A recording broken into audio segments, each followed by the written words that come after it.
Porque o bode emissário de Levítico 16 não é uma representação de Satanás. Para defender a sua particular doutrina do juízo investigativo, a Igreja Adventista do Sétimo Dia ensina que o bode emissário do dia da expiação é uma representação de Satanás. Vejamos as razões por que a Bíblia não concorda com esse ensino. Primeira razão: os dois bodes, como todo animal em um ritual cerimonial do Antigo Testamento, deveriam ser sem defeito. Leiamos: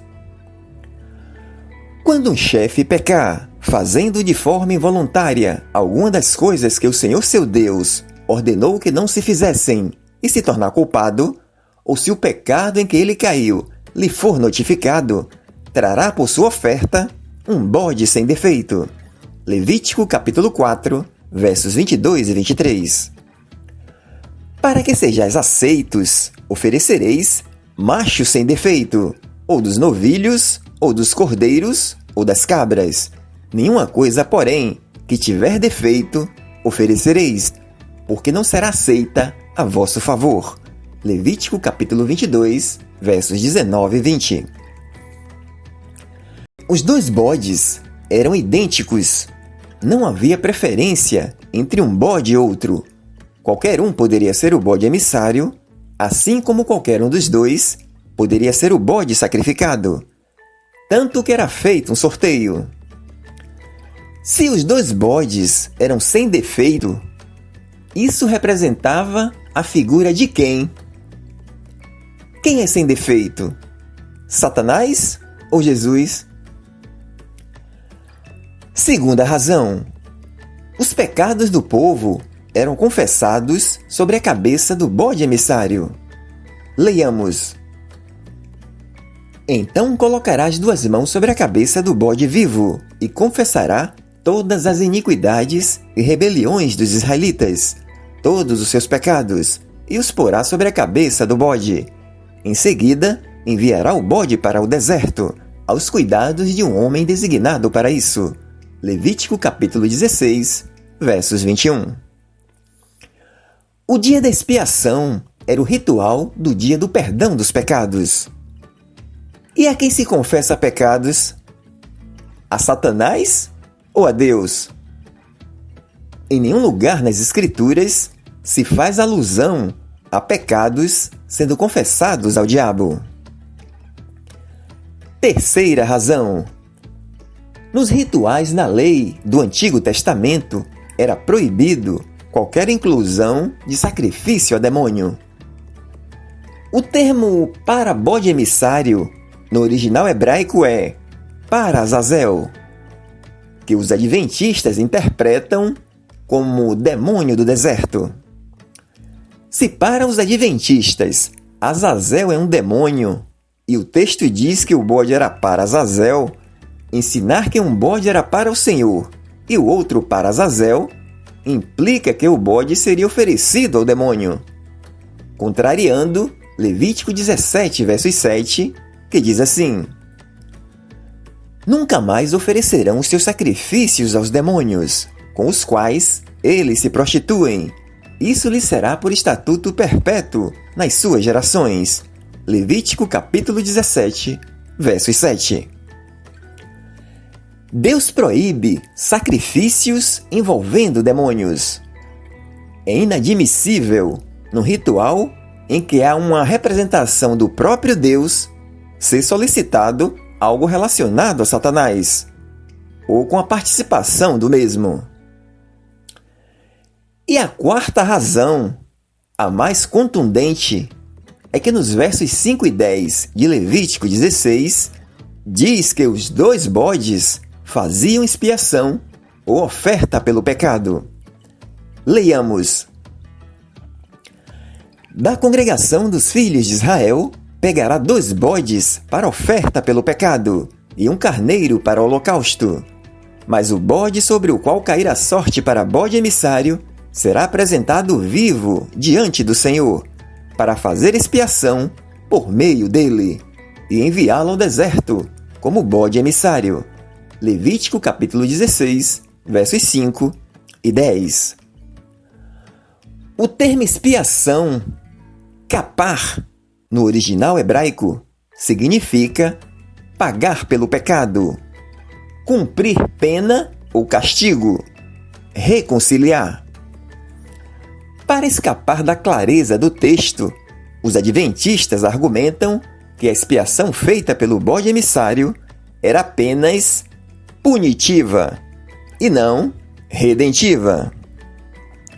Como a expiação do bode emissário não era redentiva, se é justamente sobre o bode emissário que os pecados do povo eram confessados.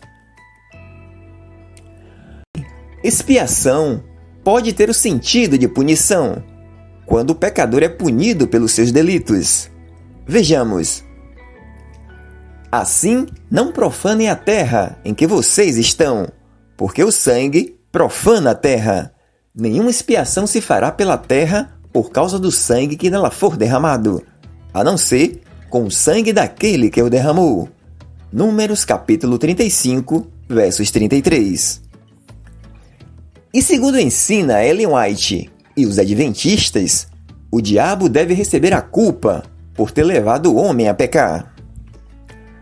Para justificar Levítico 16, citam a passagem em Números 25. Leiamos. Então Moisés disse aos juízes de Israel: cada um mate os homens da sua tribo, que se juntaram a Baal-Peor. Naquele momento, eis que um homem dos filhos de Israel trouxe para sua tenda uma mulher midianita, à vista de Moisés e de toda a congregação dos filhos de Israel, enquanto eles choravam diante da tenda do encontro.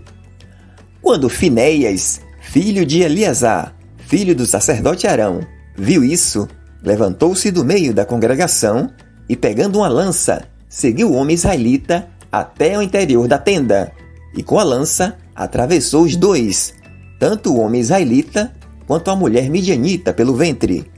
Então a praga cessou entre os filhos de Israel. Os que morreram da praga foram 24.000. Então o Senhor disse a Moisés: Finéias, filho de Eleazar, filho do sacerdote Arão, desviou a minha ira de sobre os filhos de Israel, pois estava animado com o meu zelo no meio deles, assim que, no meu zelo, não consumi os filhos de Israel. Portanto, diga: eis que lhe dou a minha aliança de paz, e ele e a sua descendência terão aliança do sacerdócio perpétuo, porque teve zelo pelo seu Deus, e fez expiação pelos filhos de Israel. Números capítulo 25, versos 5 a 13. A passagem mostra os israelitas que estavam se prostituindo com mulheres moabitas e sendo levados a adorar Baal. Isso provocou a ira de Deus, que mandou que Moisés executasse esses homens para eliminar a praga que se espalhava pelo povo e para que sua ira cessasse. Enquanto o povo se lamentava diante da tenda do encontro, já que haviam morrido cerca de 24.000, um israelita trouxe uma mulher midianita para dentro de sua tenda.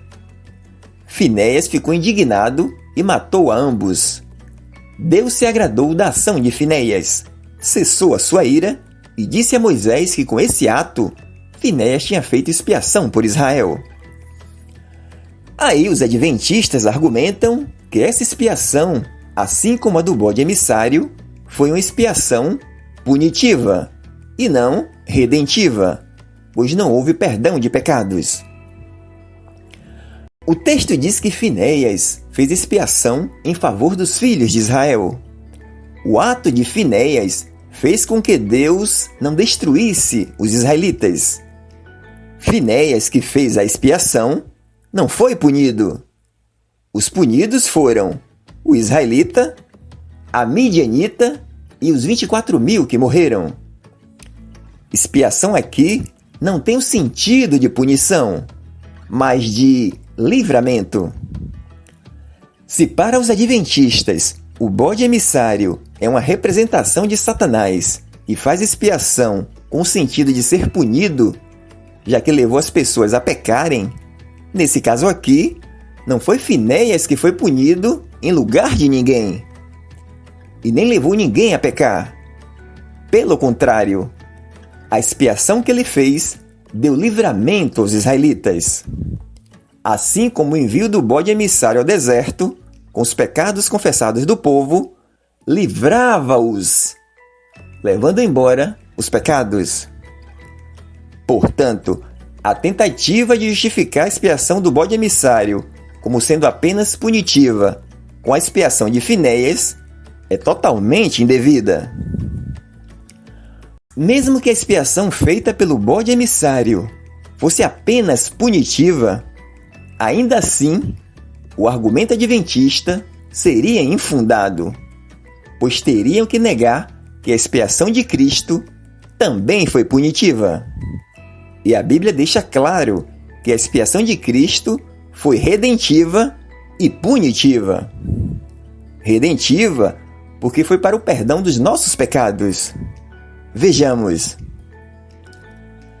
Levando ele mesmo os nossos pecados em seu corpo sobre o madeiro, para que, mortos para os pecados, pudéssemos viver para a justiça, e pelas suas feridas fostes sarados. 1 de Pedro, capítulo 2, versos 24. Todos nós nos desviamos como ovelhas, deixamos os caminhos de Deus para seguir os nossos caminhos, e, no entanto, o Senhor fez cair sobre ele os pecados de todos nós. Isaías 53, versos 6. No dia seguinte, vendo que Jesus vinha em sua direção, João disse: Eis o Cordeiro de Deus que tira o pecado do mundo. João capítulo 1, versos 29. Ele entregou sua vida para nos libertar de todo o pecado, para nos purificar e fazer de nós seu povo, inteiramente dedicado às boas obras. Tito capítulo 2, versos 14. E a expiação feita por Jesus foi punitiva ou substitutiva. Mesmo sendo inocente, sem nunca ter pecado, Jesus, além de morrer para a remissão dos nossos pecados, assumiu o nosso lugar, nos substituiu, sofreu a punição, o castigo que era do homem. Vejamos. Mas ele foi ferido por causa de nossa rebeldia e esmagado por causa de nossos pecados. Sofreu o castigo para que fôssemos restaurados e recebeu açoites para que fôssemos curados. Isaías 53, versos 5. Cristo nos resgatou da maldição da lei, fazendo-se ele próprio maldição em nosso lugar, porque está escrito: Maldito todo aquele que for pendurado em madeiro. Gálatas capítulo 3, versos 13. Aquele que não conheceu o pecado, o fez pecado por nós, para que nele fôssemos feitos justiça de Deus. 2 Coríntios capítulo 5, versos 21. Todas essas passagens apontam para Jesus, e não para Satanás. Em nenhum lugar na Bíblia faz alusão a Satanás levando, purificando, tirando os nossos pecados ou sendo castigado por nossos pecados. Esse trabalho é exclusivo do Senhor Jesus. Essas razões são mais que suficientes para provar que o bode emissário, de forma alguma, pode ser uma representação de Satanás. No ritual do dia da expiação, um bode era morto e o seu sangue derramado, representando a morte substitutiva de Cristo, Jesus morrendo em nosso lugar. O sumo sacerdote tinha então que tomar outro bode, confessar os pecados do povo de Israel sobre a cabeça daquele bode e enviá-lo ao deserto, representando o efeito de levar embora para sempre os pecados de Israel. Isso simbolizava a obra de Cristo, que era remover, tirar os nossos pecados. Eram 2 bodes, no plural, uma oferta, no singular. Os 2 bodes representavam duas fases do mesmo sacrifício. Os aspectos da obra de redenção são simbolizados pelo que os dois animais desempenhavam no dia da expiação, cada um com seu papel. Portanto, o ritual do dia da expiação era uma figura, uma alusão à obra de Cristo. Simbolizava e apontava para a futura expiação, perdão e reconciliação consumada na cruz por Cristo.